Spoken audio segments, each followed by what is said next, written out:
Okay. Elon Musk, he didn't comment on this edit feature, funnily enough, today, but he did comment on something else. He retweeted an article that says 8 out of 10 Twitter accounts are bots. Is there any truth to that?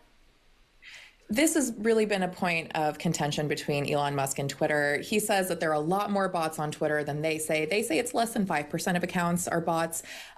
We don't know. That's the thing. And that's kind of the basis of this suit between Elon Musk and Twitter is, he says that Twitter is lying. And, we had a whistleblower say that Twitter is also underestimating how many bots are on the platform. We really don't know. Twitter hasn't, given us all the information, but they continue to say that it's less than 5%. And when that case goes to court in October, we'll probably find out more details. October, everybody's got it circled on their calendar. It promises to be very juicy, I'm sure.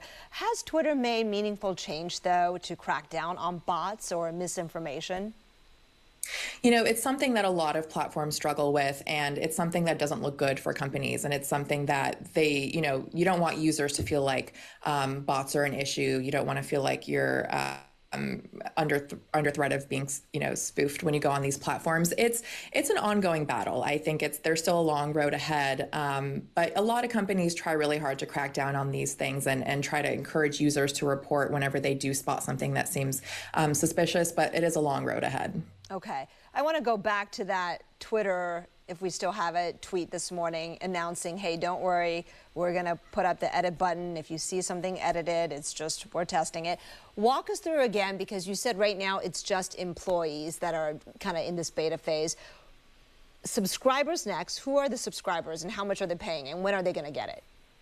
Yeah, so Twitter Blue is Twitter's subscription service. People pay $5 a month. And the perk here is that you have the option to do something called undo a tweet. And what that means is you'll post a tweet and then you have a limited amount of time to just undo it before it gets sent out.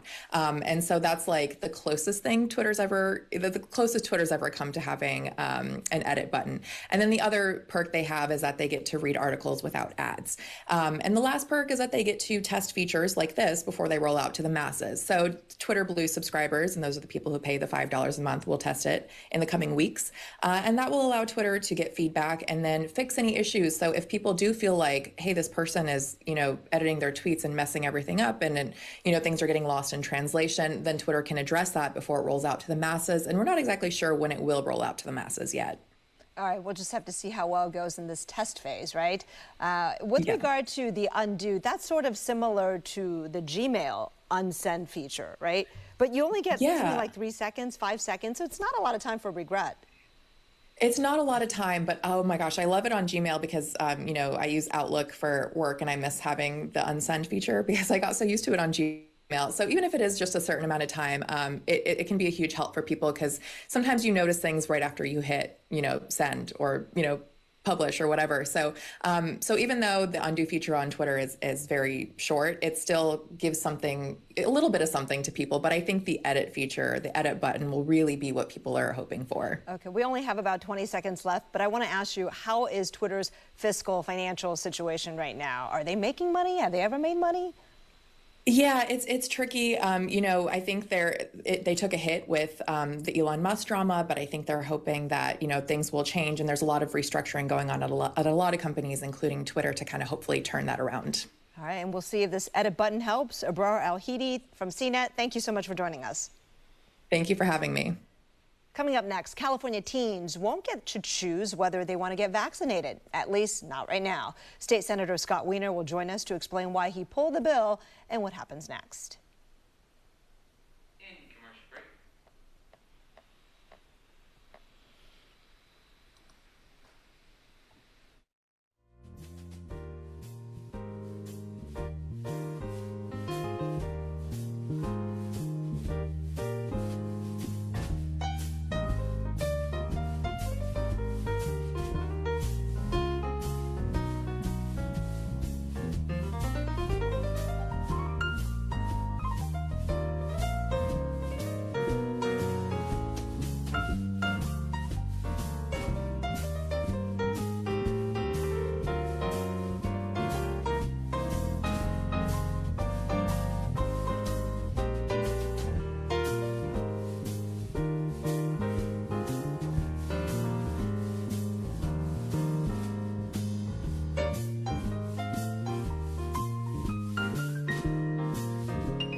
Welcome back. Just before the rollout of the new Omicron targeting COVID booster, California lawmakers pulled the plug on a bill that would have allowed more teens to get vaccinated without parental consent. San Francisco State Senator Scott Wiener, who authored SB 866, chose not to put the measure up for a vote in the Assembly before the legislative session ended. State Senator Wiener is here now to talk about this and a couple of other important bills. Thanks for joining us. Thank you for having me. Senator Wiener, who was the population of teens that would have been allowed to decide on their own if they wanted a vaccine, if this had become law? Well, first of all, I'll say that we're really disappointed that that this wasn't able to move forward. We didn't have enough votes in the Assembly, so it would have failed had we put it up for a vote. But this is not just about the COVID vaccine. There are about 1 million teenagers in California who are not vaccinated for COVID, and a lot of them want. Oh, I think we're having some issues with your Wi-Fi, with your signal, I should say. I think you're frozen up. Are we rescuing this? Having a power. You're back. Okay, I'm sorry. We're having a power outage, so I have to Wi-Fi. Oh, no, please. Is this just your building? Is this related to the Flex alert that's coming up? Or, all right, my apologies, but I think you are back with us. No, it's not. Okay, great. My apologies. Okay, no, please don't apologize. I wanted to ask you, this was not just about the COVID vaccine, right? If it had passed, 15 to 17-year-olds is what I understand this would be, this version, would have been able to say, I want the vaccine. My parents didn't let me, but now I can get it. Is that for any vaccine? Yes. This was not just about the COVID vaccine. It is the case that about 1 million teens in California are not vaccinated for COVID, but there are homeschool kids who are not vaccinated for polio, which can cause paralysis, for mumps, which causes sterility, for measles, for any number of very serious diseases. And of course, we want parents to be involved in their kids' health care, either neglected or abusive situations, or their parents have been brainwashed and don't believe in vaccines. And these kids should be able to protect their own health. We really wanted to pass this into law. It passed the Senate. Would have failed had it gone up for a vote. Well, let's talk about why you think it didn't get enough support in the Assembly. And that's not just Republicans who didn't support it. Many of your fellow Democrats did not sign on. Why do you think that is? Where is the discomfort for them that you think they couldn't overcome? Well, there are some members of the legislature who have philosophical objections to having kids or teenagers have the ability to make medical decisions for themselves. I could not disagree more. Everyone should be able to protect their own health, even if they have parents who are either brainwashed against vaccines or abusive or neglectful. But there also, the political dynamic was very, very toxic. The anti-vaxxers have gotten so organized. They're so loud. They are a small minority, but they're loud and organized, and they were harassing members. They were constantly present at the Capitol, at people's district offices, and it has an impact over time. I know that factor was there, and I also know there are also parents who very much care for their kids, but think 15 may be a little too young to leave healthcare decisions to themselves. It's a tough issue, no doubt. So where does it go next? Are you bringing it back next year?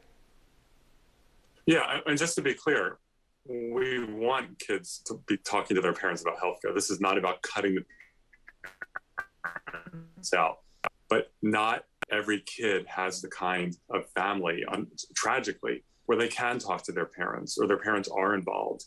And so for the parents who are really great parents for their kids, this probably wouldn't affect you at all. We're looking at reintroducing it. It's really important. These kids are sitting ducks. Polio is not gone. Teen who's being homeschooled, whose parents won't get them vaccinated, tough luck. You have to wait till you're 18 and you might get paralyzed, but tough luck. That's not acceptable. All right, Senator Wiener, our signal is still not the greatest, but real quickly, if you can tell us what you plan to do with your bill to extend last call, the hour when bars have to serve their last drinks, because that also failed this year. Yeah, so we was our fourth try on this. My predecessor, Senator Mark Leno, tried several times. Unfortunately, it got vetoed in 2018. It's just it's really sad. I mean, cities should have the ability, if they want to go later locally. That should be a local decision, not a one-size-fits-all state rule. So we just want to give cities flexibility. I don't know what'll happen. It did not do well this year, so we'll evaluate. Oh, because the signal's sounding so crystal clear and good right now, I'm going to risk this. Some people do say this is maybe boosting businesses at the expense of lives, that you'll get more drunk drivers and potentially more crime by expanding overnight drinking hours. How do you answer that? Is that something you worry about? That is completely and utterly false. The data is clear that there are so many cities and states around the country that have later service hours, and they don't have increased drunk driving. Some of them even have less drunk driving. So that is all made up. This is not just about supporting businesses. Yes, these are small businesses we should support, but this is about... Oh, Senator Wiener, I knew I shouldn't have attempted that last question. I think our signal's getting warbled again, but thank you so much. I appreciate you making the time to join us. I don't go out late anymore. Thank you. All right, some issues there, technically speaking. We do apologize for that, but certainly an interesting conversation to have. Coming up next, a San Francisco proposition meant to tax Amazon may hit small businesses instead. We'll explain why it's turning into a major challenge. Coming up on Getting Answers. Yeah, commercial break.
Welcome back. Usually when backers of voter initiatives work hard and spend money to get a measure on the ballot, they don't try to get it pulled in a panic before the election.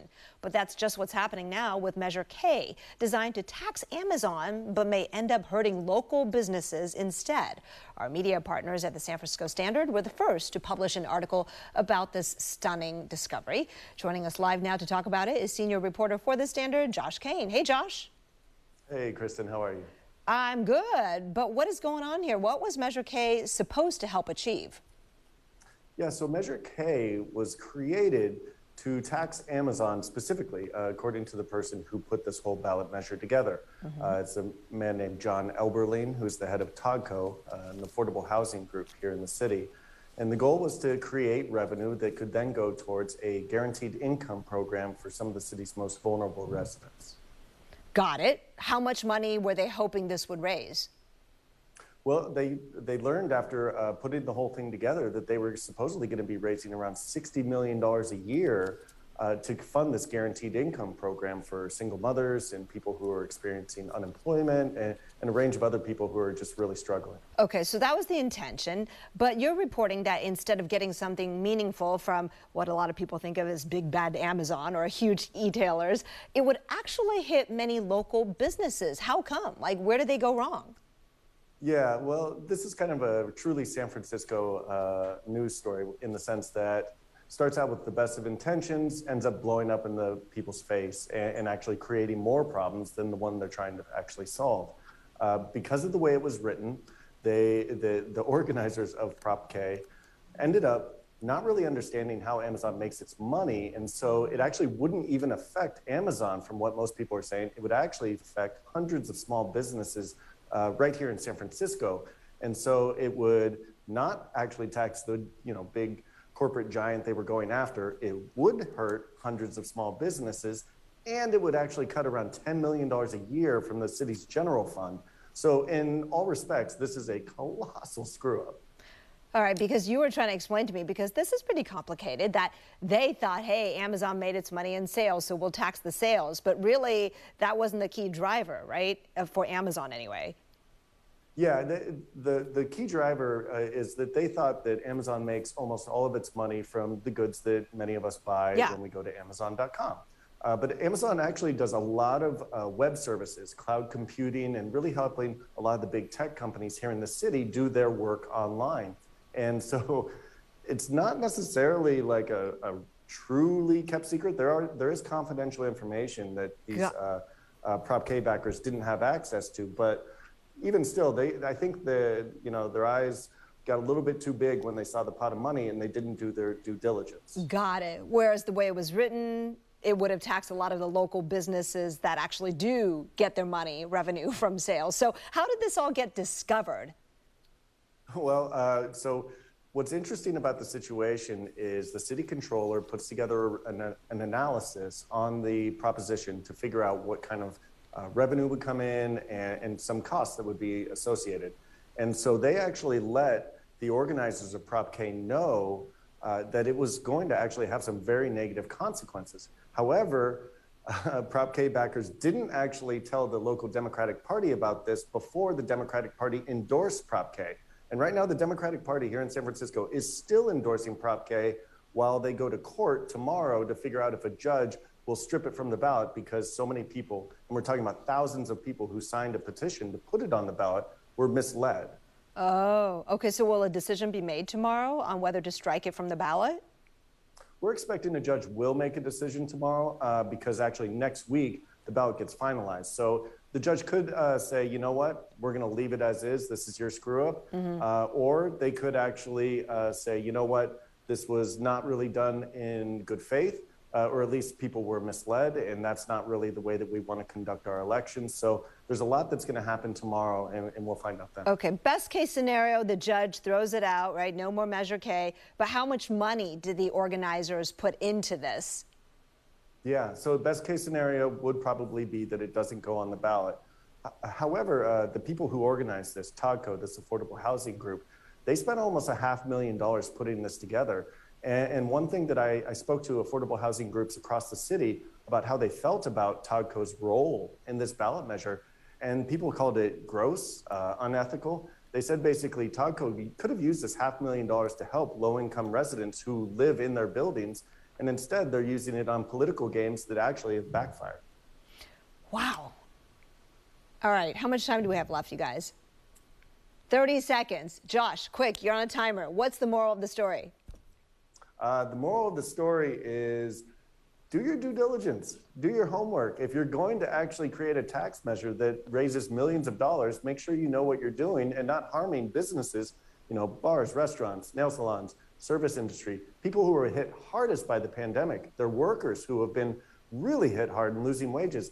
These are the people that get affected most by this tax measure. So really, if you're going to be in the game of politics, you got to do your homework. And I think, what's astounding about this situation is the man who was in charge of this, John Elberling. When I asked him, we interviewed him for about 2 hours last week. He had no remorse. He's like, you know what? If it stays on the ballot, I'll just do this again next year. No big deal. All right, Josh, that was 45, but I thank you anyway. Great information. You can check out more of the San Francisco Standard's other original reporting on their website, sfstandard.com. And ABC7 will continue to bring you more segments featuring the Standard's city-focused journalism. We'll be right back. In commercial break.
Thank you so much for joining us on this interactive show. Getting Answers will be here every weekday at 3 on air and on live stream, answering your questions. I'll see you back here at 4.